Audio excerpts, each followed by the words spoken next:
Mais en disant la vérité avec amour, nous croîtrons à tous égards en celui qui est le chef, Christ. Éphésiens chapitre 4, verset 15.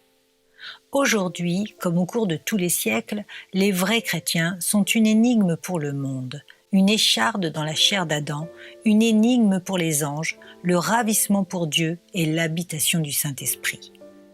Notre communauté devrait inclure tous les vrais enfants de Dieu, indépendamment de ce qu'ils sont et où ils sont, pourvu qu'ils soient lavés dans le sang de l'agneau, nés de l'Esprit, qu'ils marchent avec Dieu le Père, qu'ils soient engendrés pour une espérance vivante par la résurrection de Jésus-Christ et qu'ils se réjouissent du salut prêt à être révélé.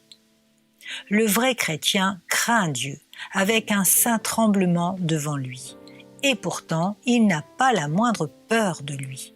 Il s'approche de lui dans la pleine assurance de la foi et de la victoire, tout en tremblant d'un saint respect et d'une sainte crainte.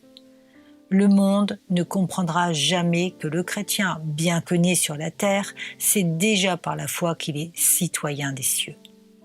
Certains de nos adversaires disent « Vous les chrétiens, vous parlez de Dieu et de votre relation avec lui comme si vous étiez ce que Dieu a de plus précieux. » J'ai une réponse toute prête pour eux.